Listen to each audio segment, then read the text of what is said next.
En 2008, Lego Batman disparaît presque aussi vite qu'il est arrivé. 3 ans après son lancement, la gamme physique est en pause. Les sets de 2006 deviennent déjà des souvenirs dans les rayons. Aux yeux des fans, c'est brutal. Batman en briques Lego vient à peine d'apparaître et il semble déjà repartir dans l'ombre. Mais c'est précisément là que va se produire l'un des virages les plus fascinants dans l'histoire de Lego. À l'automne 2008, Traveller's Tales sort Lego Batman The Video Game. Sur le papier, ce jeu aurait pu ressembler à un simple produit dérivé d'une gamme déjà en fin de cycle. Sauf qu'il va devenir un phénomène mondial. Il va s'écouler à plus de 13 millions d'exemplaires dans le monde. Déjà 12,81 millions annoncés en novembre 2014 par le Guinness World Record. Ce qui en fera donc, vous l'avez compris, un record mondial comme jeu Batman et DC le plus vendu de tous les temps. Et ça va prouver une chose énorme. Le Chevalier Noir peut fonctionner en Lego sans adapter directement un film au cinéma. Aujourd'hui, on va décortiquer ensemble cette success story improbable, comment un jeu vidéo à lui tout seul a relancé l'intérêt autour d'une gamme qui semblait condamnée. Comment il a donné une personnalité unique et comique à Batman, avant le film culte de 2017. Comment Lego a ensuite traversé la période de Bat Fatigue, avec trop de Batmobile, trop de Joker, pas assez de DC, et surtout, comment 2026 boucle la boucle avec le nouveau jeu vidéo de TT Games, Legacy of the Dark Knight. Un jeu vidéo qui arrive exactement au moment où Lego Batman avait besoin d'un nouveau Bat-Signal. Accrochez-vous, on plonge dans la folle histoire de Lego Batman.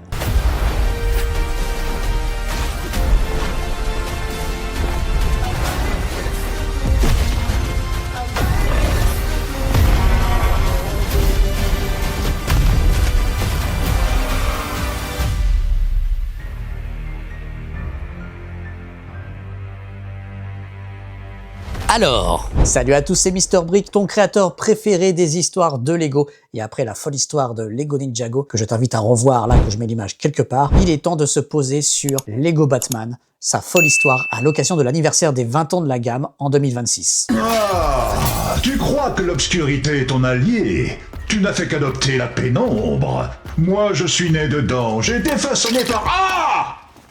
Qui a mis ça là? J'aurais pu vraiment me blesser.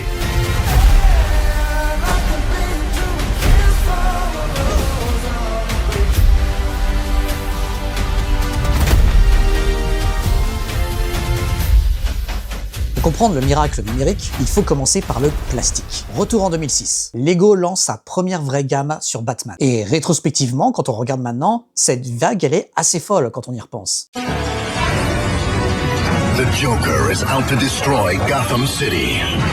You can strike back with a new Lego Batwing. Take control, open the wings, load the weapons, and hunt down the Joker. Now it's up to you to stop the maniacal laughter and win the battle.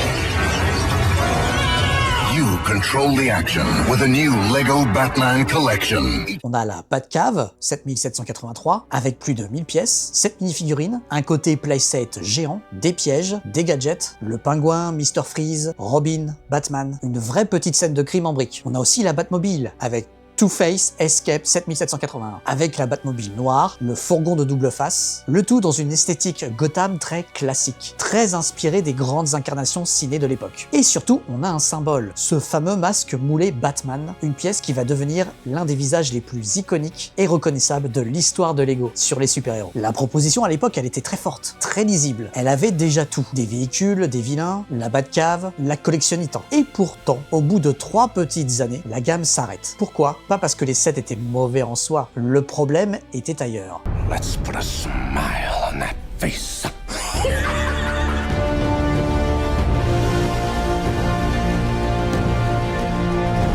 En 2008, souvenez-vous, l'actualité Batman, c'était The Dark Knight au cinéma, de Christopher Nolan. Un film immense, un monument de la pop culture, mais aussi un film très sombre, très réaliste, psychologique, violent, très éloigné du cœur de cible des enfants et de Lego. Et il faut replacer ça dans le contexte financier de Lego de l'époque. La marque vient à peine de sortir des secousses de sa quasi-faillite de 2003, au milieu des années 2000. Lego n'est pas encore l'empire ultra serein que l'on connaît aujourd'hui. Du coup, chaque licence doit justifier sa place en rayon. Chaque thème doit vendre. Chaque boîte doit prouver qu'elle peut parler aux enfants, pas seulement aux collectionneurs. Surtout qu'à l'époque, la gamme adulte welcome n'existait pas. La cible, c'était vraiment les enfants. Alors, c'est pas le sujet aujourd'hui, mais si vous voulez, dites-le moi en commentaire, on reviendra évidemment sur cette fameuse crise financière qu'a connue Lego juste avant. Et là, le calcul, il est brutal. Payer une licence DC Comics pour sortir des sets Batman autour d'un film trop noir pour les enfants, c'est un risque énorme. Presque un suicide commercial à l'échelle d'un Lego encore convalescent. Parce que oui, le film, il a rencontré un succès planétaire avec son Joker très dark. Mais il faut être tout à fait honnête. Associer ce film à des jouets pour enfants, c'est trop risqué et c'est trop compliqué. Mais toutefois, Lego sort quand même un set lié à cette époque, le Tumbler Joker Ice Cream Surprise 7888. Mais difficile d'en faire une grande vague familiale. En face, au même moment, Lego Star Wars reçoit exactement l'inverse. The Clone Wars vient de sortir une nouvelle série animée, pensée pour les enfants justement, et les fans de cette grande licence. Avec des clones, des vaisseaux, des Jedi, et une machine marketing parfaite pour l'époque. Batman, lui, à l'époque, se retrouve dans une zone un peu étrange. Trop adulte côté cinéma, trop coûteux côté licence, trop fragile côté jouet. Cette pause, elle aura un effet secondaire assez savoureux. Elle va transformer les premiers sets Batman en véritables reliques. Aujourd'hui, les boîtes de 2006-2008 ont cette aura de pièces un peu interdites, de fossiles un peu premium, de bat archéologie. C'est le paradoxe Lego classique. Ce qui disparaît trop tôt devient parfois mythique trop vite. Mais en 2008, pour Lego, c'est pas encore un mythe pour collectionneurs. C'est donc un vrai risque. La ligne du coup physique s'éteint au moment où un projet vidéoludique majeur arrive. Dans l'ombre, TT Games, aka Travel's Tales, termine Lego Batman The Video Game. Imaginez un petit peu le pari. Sortir un jeu basé sur la gamme de jouets Batman, alors que la gamme physique ne prépare plus de grandes suites immédiates autour justement de cette licence. Là, comme ça, sur le papier, quand on y réfléchit 2 secondes, c'est assez dangereux. Mais dans les faits, ce jeu va devenir un véritable bat-signal que la licence attendait. Et pour comprendre pourquoi ça a marché, il va falloir regarder ce que le jeu justement a inventé. Parce que Lego Batman 2008, comme je le disais, n'est pas un petit jeu classique d'une licence, c'est un véritable laboratoire qui a inventé des mécaniques de gameplay qui vont devenir vraiment un classique dans les années à venir. On va prendre le problème à la racine. Pas de ça avec moi. Désolé.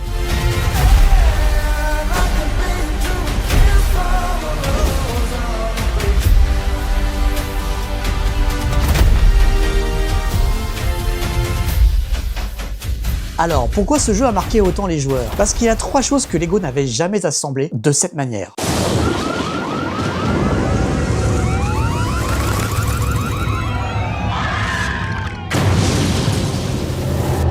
Gotham City is falling to pieces.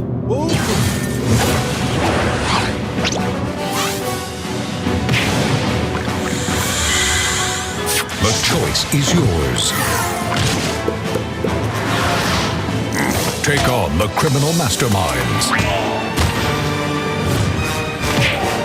Or become one.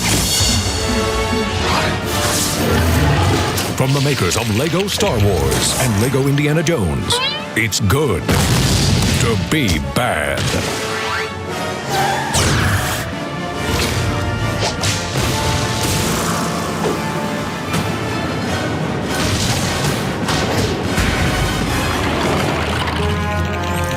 Lego Batman, the video game. Déjà, il raconte une histoire totalement originale. C'est un premier coup de maître. Lego Batman 2008 ne reprend pas un film. Lego Star Wars parodiait Star Wars. Lego Indiana Jones reprenait Indiana Jones. Lego Batman, lui, invente totalement sa propre histoire. L'intrigue démarre par une évasion massive d'Arkham. Les méchants se divisent en plusieurs groupes avec leur propre plan, leur propre niveau, leur propre ambiance. Et surtout, le jeu ne vous fait pas que jouer Batman et Robin. Le génie du jeu, justement, c'est sa symétrie. Avec les niveaux héros, vous rejouez l'autre côté de l'histoire en incarnant les vilains. Pour un enfant à l'époque, imaginez, c'est magique. Vous regardez pas seulement Gotham du haut d'un toit, vous pouvez aussi le casser avec le Joker. Ensuite, il y a son esthétique, totalement hors du temps. C'est le deuxième coup de maître pour moi. Le jeu ne copie pas du tout l'esthétique des films de Nolan, par exemple. À l'époque où tout le monde veut un Batman ultra réaliste et très dark, presque militaire, Lego Batman va chercher justement, lui, un Gotham plus théâtral. On sent un peu l'ombre de Tim Burton, l'héritage de la série animée de 1992, vrai chef-d'œuvre au passage, les grands décors gothiques, les couleurs de comics, les usines un peu toxiques, les gargouilles, les ruelles bleutées. Et ça justement, c'est une approche très intelligente. Le jeu ne rend donc pas Batman bébé, il le rend jouable. C'est un Batman qui est donc familial mais pas du tout infantile. Un Batman un peu cartoon mais pas du tout ridicule. Un Batman qui peut donc parler aux enfants mais sans trahir les adultes. Ensuite, il va transformer le joueur en collectionneur. C'est le troisième coup de maître, les mécaniques de collection. Le jeu multiplie les costumes de Batman et Robin. Chaque tenue a sa propre fonction. Planer, poser des explosifs, marcher sur des surfaces magnétiques, interagir avec des panneaux. Mais sans le dire, il installe une petite idée dans le cerveau des joueurs. Batman, c'est pas du tout une seule figurine sur Batman. C'est une garde-robe complète, une collection avec une infinité de variantes. Et puis, il y a la création de personnages. Dans la Batcave, vous pouvez bricoler votre propre héros ou votre propre vilain. Mélanger une tête, un torse, une cape, une couleur. C'est peut-être pas le mode le plus important du jeu, mais symboliquement, c'est assez énorme. Parce que c'est ça exactement ce que va devenir l'esprit Lego. Je prends l'univers officiel, puis j'en fais ma propre version. 10 ans plus tard, cette idée deviendra même centrale dans Lego DC Super Villain, où votre personnage personnalisé est intégré directement dans le scénario. Le jeu de 2008, du coup, a eu l'intelligence de ne pas vendre que Batman. Il vendait une promesse. Et si Gotham devenait votre propre boîte de briques? Et quand des millions de joueurs ont commencé à manipuler des briques virtuelles, il s'est passé quelque chose de très simple. Ils ont voulu avoir les vrais. Va comprendre ce que ça fait d'avoir un cœur de glace comme moi. La ferme, j'essaye de dormir. Y a pas de quoi.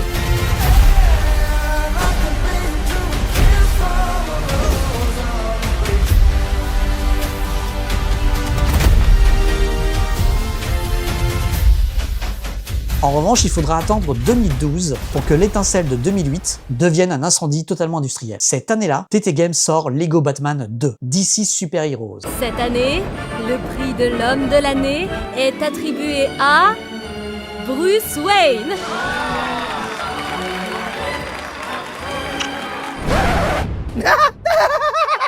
Une standing ovation.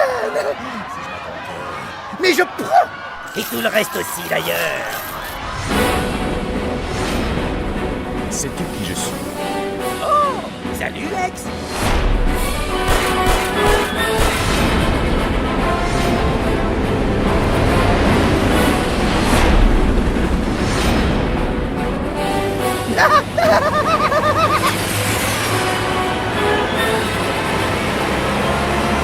Et cette fois, on parle pas du tout de Batman, c'est l'univers DC Comics tout entier qui entre dans la danse. Lego Batman 2 est une révolution pour deux raisons. La première, c'est le premier grand jeu Lego moderne de TT Games à intégrer de vrais dialogues parlés. Fini les grognements un peu muets, place aux vannes et aux répliques. Un Batman plutôt boudeur face à un Superman beaucoup trop lumineux.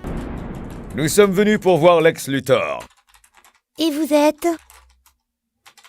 Vous plaisantez? Et ça change tout. Parce qu'à partir du moment où les personnages commencent à parler, Lego ne raconte plus une histoire avec des gestes. Lego peut écrire une vraie comédie. La deuxième révolution, c'est le monde ouvert. Gotham n'est plus un simple hub. C'est un véritable terrain de jeu. Vous pouvez rouler, voler, explorer, monter sur les toits, descendre dans les rues, chercher des briques dorées, débloquer des personnages. Et c'est là que la licence va prendre une dimension beaucoup plus large. On peut voir Lego Batman 2 comme un véritable terrain d'expérimentation majeur pour la formule Lego moderne. Monde ouvert, vol libre, caméra plus ambitieuse, super-héros au pouvoir très différents. Et un an plus tard, Lego Marvel Super Heroes reprendra cette énergie à New York avec Iron Man, Spider-Man et Hulk. Ce qui en fera d'ailleurs l'un des meilleurs jeux Lego TT Games de tous les temps. Mais ça sera le sujet d'une autre vidéo. Alors attention, il ne faut pas dire que Batman a sacrifié sa vie pour Marvel. Ça serait un peu trop romancé. Mais on peut se dire une chose, DC Comics a ouvert une porte technique et ludique que Marvel a ensuite totalement défoncé en courant. Le monde ouvert, les vols libres, les pouvoirs très différents d'un héros à l'autre, Lego Batman 2 a servi de terrain d'entraînement, grandeur nature, à la formule super-héroïque moderne de TT Games. Et surtout en 2012, Lego va faire quelque chose de très intelligent. La gamme physique va revenir, enfin, sous le label DC Super Heroes. New Lego DC Comics superhero sets. Lex Luthor has stolen the kryptonite, but our heroes are in pursuit. You can build the Batwing to help get it back. Load Batman and head to the sky. Watch out! Batman's here. Fire the stud shooter. Great shot! Nice save, Superman. You can build something super with the all-new Lego DC Comics superhero set. On retrouve la Batcave 6680, Superman versus Power Armor Lex 6862, le Funhouse du Joker, la Batmobile et Two-Face, Catwoman, etc. Cette fois, les jouets et les jeux vidéo parlent le même langage en même temps. Ce ne sont pas toujours des reproductions exactes des niveaux, mais pour un enfant, ça n'a pas besoin d'être exact. Il voit Superman dans le jeu, Lex Luthor dans son armure, la Batcave, les véhicules, et il retrouve cette énergie dans le rayon Lego, de son magasin préféré. Le jeu devient donc une vitrine interactive. Mais c'est pas fini, la machine continue ensuite avec Lego Batman 3, Beyond Gotham en 2014. L'espace. Le dernier territoire inexploré. Une étendue de ténèbres sans fin. Ici, au bord de l'univers, je contemple les abysses et les... Batman! Je contemple les abysses et... Bruce! Sérieusement? C'est ta nouvelle combinaison spatiale? En tout cas, ta combinaison est vraiment belle. Moi, je te le dis entre héros, elle te va vraiment bien. D'accord, pardon, je me tais. Continue. Je contemple les abysses et... Oui, il a raison.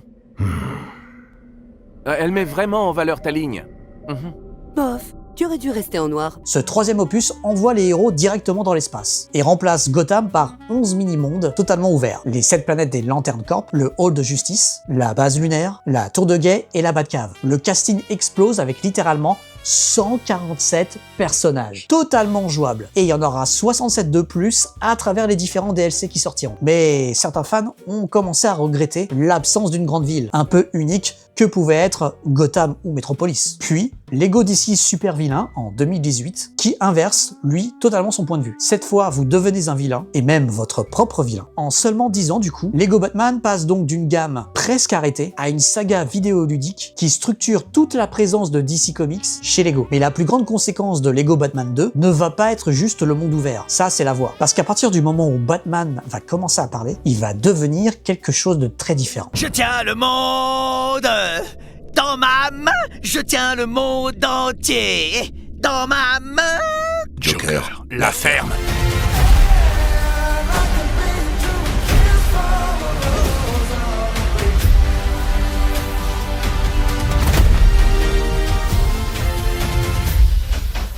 Avec les dialogues, TT Games va écrire un Batman très comique, plus raide, plus jaloux, plus obsédé par sa propre image. Face à Superman, il devient presque un gag vivant. Le héros ténébreux qui refuse d'admettre qu'un autre héros puisse être plus solaire, plus puissant et plus apprécié que lui. Et cette idée, elle va totalement exploser au cinéma. Ça doit être super d'être Batman. Merci, je rougis super fort sous le masque. Batman, moi. Prego. Merci Batman. Je suppose qu'il est en train de rentrer chez lui pour faire la fête toute la nuit, entouré d'amis et de top modèles. Salut, Nordy. Je suis rentré.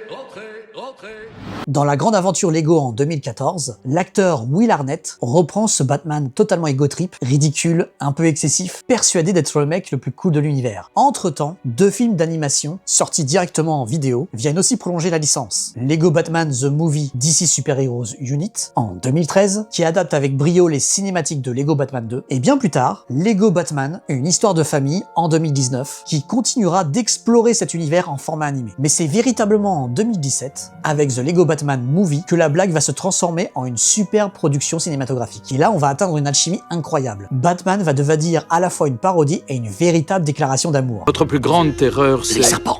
Non. Les clowns. Non, c'est faire à nouveau partie d'une famille.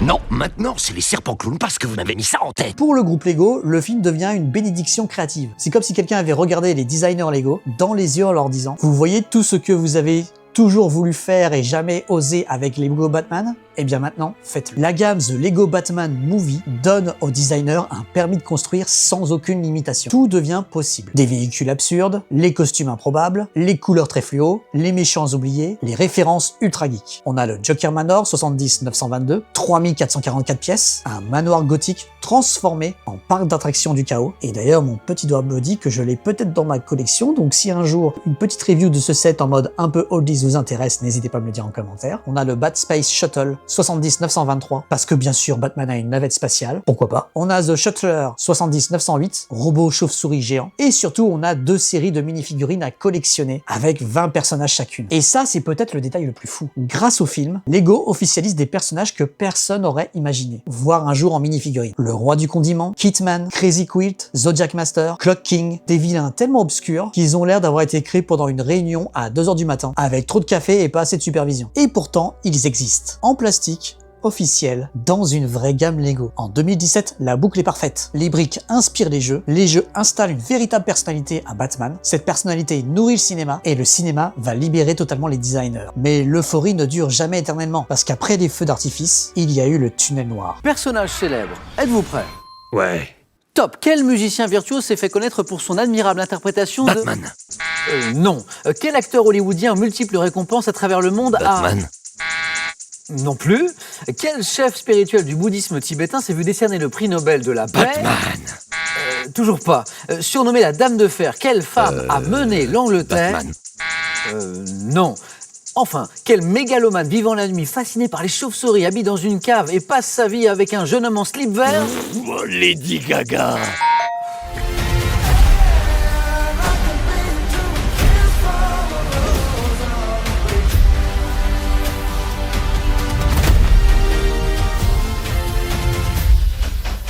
Après 2017, la licence Lego DC entre dans une période beaucoup plus fragile. On va pas être sur un arrêt total, il y a encore de très bons sets qui sortent. Il y a même de très beaux objets de collection. Mais la gamme semble perdre son souffle auprès du grand public. La raison tient en un mot, Batman, ou plutôt trop de Batman. Et oui, au lieu d'exploiter tout l'univers d'ici, Lego se replie massivement sur sa valeur, qui est la plus sûre. Batman contre le Joker, la Batmobile, la Batmoto, le Batwing, puis à nouveau la Batmobile. Et attention, c'est logique commercialement. Batman vend, le Joker vend. Une Batmobile, ça se comprend en une demi-seconde, dans un rayon. Et pour les fans de DC, ça commence à devenir un peu frustrant. En gros, ils essayent un petit peu de reproduire la stratégie qu'ils ont fait à l'époque aussi pour Lego Marvel, c'est-à-dire énormément se concentrer sur Spider-Man. Mais là où ça marchait sur Spider-Man, ils ont un petit peu mis les pétarades un peu trop fort sur Batman. Parce que pendant que Marvel offre à Lego une machine permanente de personnages, films, séries et variations, DC traverse une période beaucoup plus instable au cinéma. Certaines sorties de films ne donnent pas envie de bâtir une grande vague Lego. Résultat, Superman, Flash, Wonder Woman et même Green Lantern deviennent beaucoup plus rares dans les rayons. Et à force, le problème il devient très visible. DC chez Lego ne ressemble plus du tout à un univers partagé. Ça ressemble du coup à un garage de luxe de Batman. Batmobile, Batcycles,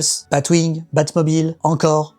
Les véhicules restent efficaces, mais l'imaginaire du coup ça se rétrécit. Heureusement, côté adulte, Lego va tenter des choses assez ambitieuses. Il y a le Tumbler 76023 en 2014, gros objet de collection inspiré de la trilogie de Nolan. Il y a la Batcave Classic TV 76052 en 2016, hommage kitsch à une énorme série à la fin des années 60. Il y a la superbe Batmobile de 1989 en 2019, puis le Batwing de 1989 aussi en 2020, mais peu à peu, une autre fatigue va apparaître, celle des grands objets noirs. Le symbole tout trouvé de cette fatigue, c'est la Batcave Shadowbox 76252 en 2023. Sur le papier, le concept il est très fort. Une Batcave de Batman Returns, enfermée dans une boîte un peu vitrine, en forme de chauve-souris. 3981 pièces, 7 mini-figurines, un objet 18+, très audacieux. Mais dans la communauté des fans, le set divise complètement. Certains adorent l'idée d'un objet d'exposition un peu différent, d'autres voient surtout une énorme boîte noire, assez chère, difficile à exposer, avec une Batcave cachée derrière une façade assez massive. Et c'est là que le parallèle avec 2008 va devenir très intéressant. On n'est pas vraiment sur le même scénario ici. La gamme elle est pas vraiment morte, mais l'énergie s'est déplacée ailleurs. Lego Batman a toujours des fans, toujours des collectionneurs, toujours des véhicules cultes, mais il manque la petite étincelle pour retoucher le grand public. Un événement qui redonne envie à une nouvelle génération d'entrer dans Gotham. Alors oui, moi également, je suis le premier à être super content d'avoir toutes les Batmobiles, surtout celles de 89 que je trouve incroyables, elles sont toutes là. J'ai même plein d'autres collections, bon là je vous ai mis ceux du film Lego Movie avec Batman en mode un petit peu dark post-apo, et puis aussi même issus de, c'est très rigolo, les petits Robin et tout, issus du film et de Lego Dimension. Mais en 2025, Lego va envoyer un premier signal fort avec le grand Arkham Asylum 18+. Près de 3000 pièces, 16 mini-figurines. Pour une fois, on sort du simple véhicule tout noir, on revient à un lieu assez mythique, un gros casting, à une vraie galerie de personnages. C'est une respiration, mais c'est pas suffisant pour l'amorce. Parce que si l'histoire de Lego Lego Batman nous apprend quelque chose, c'est que quand le plastique commence à tourner un petit peu en rond, ce sont souvent les pixels qui rallument le moteur. Et en 2026, le Bat Signal va revenir en pleine puissance.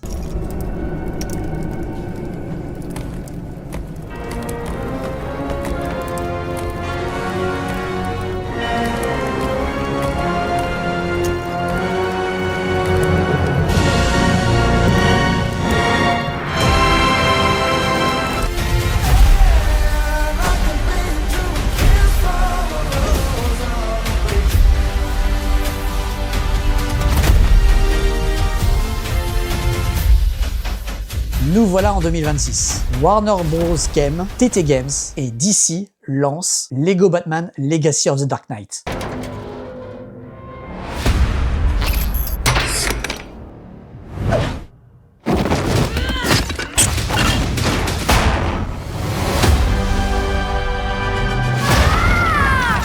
Je dois devenir plus qu'un homme. Je dois devenir un symbole. Qu'aviez-vous en tête?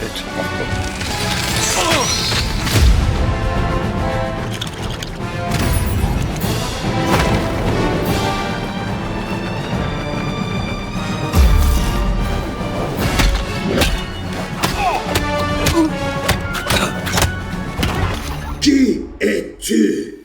Je suis Batman. Et symboliquement, c'est énorme. Comme en 2008, le jeu vidéo arrive à un moment clé où la gamme physique a besoin d'un nouvel élan. Mais cette fois, le terrain est beaucoup plus vaste. 20 ans de Lego Batman, des millions de joueurs nostalgiques, une communauté à fold devenue très massive et un public qui connaît autant Arkham que Lego Batman The Movie. Legacy of the Dark Knight est pas du tout présenté comme un petit jeu familial de plus. C'est une grande aventure d'action en monde ouvert, avec un Gotham City divisé en 4 îles, des quartiers verticaux, de l'exploration, des crimes à stopper, des puzzles, des récompenses, des véhicules, des Batcycles et des Batmobiles bien sûr. Le système de combat est totalement repensé pour se rapprocher de la sensation du Batman moderne, issu des jeux vidéo Arkham Asylum. Enchaînement fluide, gadgets, takedown exagérés, batarang, batclaw, alliés jouables ou partenaires avec leurs propres équipements. On sent bien l'ADN d'Arkham, mais filtré avec l'humour Lego. Et un changement technique majeur accompagne aussi cette ambition. TT Games abandonne son moteur totalement propriétaire et développe sous Unreal Engine 5, rapprochant Lego Batman des standards AAA des jeux vidéo actuels. De plus, le jeu vidéo resserre sa liste de personnages, jouables autour de 7 héros seulement. Batman, Jim Gordon, Batgirl,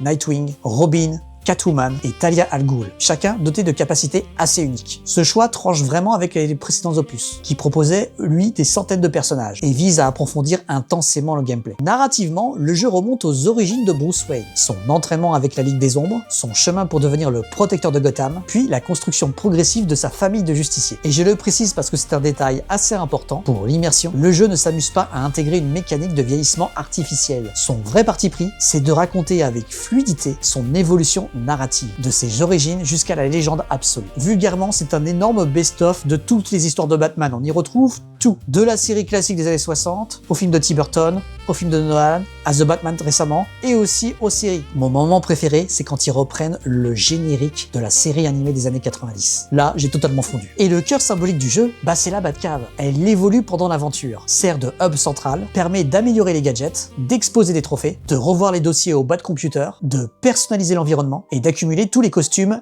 et les véhicules. En 2008, on personnalisait les personnages dans un coin de la Batcave. En 2026, la Batcave devient presque un Lego set numérique vivant. Et cette fois, Lego ne laisse pas tout seul le jeu dans le noir. Il y a 4 nouveaux sets Lego qui accompagnent justement l'année 2026 et ce lancement. Le logo de Batman, la Batmobile de The Batman, la Batmobile de Batman v Superman, la Batmobile de Batman et Robin. Les véhicules s'alignent comme dans un garage de jeux vidéo. De quoi les compléter un petit peu. Mais il y a aussi 4 contenus numériques associés à ces sets, qui sont à débloquer dans le jeu. Sur le papier, on pourrait se dire encore des Batmobiles, mais c'est précisément là qu'il faut changer un peu de lecture. Là, on n'est pas sur une énième série de voitures noires. On va être sur le garage multiversel ultime de Batman, et qui est en parfait miroir avec le jeu. Chaque véhicule représente une époque, une incarnation, une mémoire différente du personnage. La Batmobile de The Batman, par exemple, plus brutale et réaliste, celle de Batman v Superman, massive et militarisée, et celle de Batman et Robin, totalement excessive agressive, presque néon, et le logo de Batman comme symbole de collection, presque comme l'icône centrale du menu. Là, la boucle elle est parfaite. Vous achetez le plastique, il débloque du contenu dans le jeu, vous jouez au jeu, et il vous donne envie de collectionner les véhicules. Le point entre l'étagère et la manette n'a jamais été aussi assumé. En 2008, le jeu vidéo avait prouvé que Lego Batman pouvait survivre sans grande vague. En 2026, il prouve autre chose. Lego Batman n'est plus seulement une gamme de sets, c'est un écosystème. Si vous dépassez votre condition d'être humain,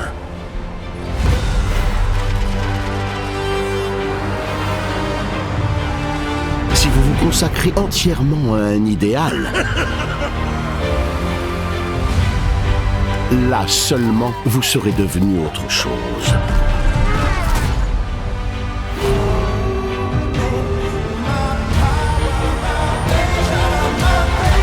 Et c'est-à-dire ?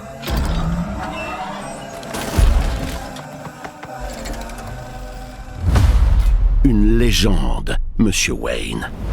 Maintenant, si on regarde dans le rétroviseur, l'histoire de Lego Batman est un cas assez unique. En 2008, la gamme physique aurait pu totalement disparaître dans un coin sombre du catalogue Lego. Mais le jeu vidéo a transformé une pause assez dangereuse en tremplin culturel. Les pixels ont relancé l'envie de briques, les briques ont nourri les jeux ont donné une personnalité à Batman, cette personnalité a explosé au cinéma. Le cinéma, lui, a libéré les designers, et quand la gamme a commencé à tourner en rond, le jeu vidéo est revenu pour rallumer Gotham. C'est ça pour moi la vraie force de Lego Batman. Il peut mourir en rayon, mais renaître sur une console de jeux vidéo. Il peut être sombre au cinéma, absurde en animation, premium sur une étagère et totalement jouable dans les mains d'un enfant. Le miracle de 2008 n'est pas un simple coup de chance. C'est la première brique d'un pont entre nos consoles et nos étagères. Et vous, dans cette époque de presque 20 ans, quelle période vous a le plus marqué? Le jeu nostalgique de 2008, la folie du film de 2017, les gros sets adultes comme le Tumblr ou la Batmobile de 89 ou le retour massif avec Legacy of the Dark Knight? Dites-moi tout en commentaire. Je veux savoir quelle génération de Batman en briques vous êtes. C'était Mr. Brick. Construisez bien, jouez bien. N'oubliez pas de liker, de vous abonner, d'activer la cloche et de laisser un petit boost sous la vidéo à travers l'application YouTube sur smartphone. Et à très vite pour une prochaine analyse. Ciao!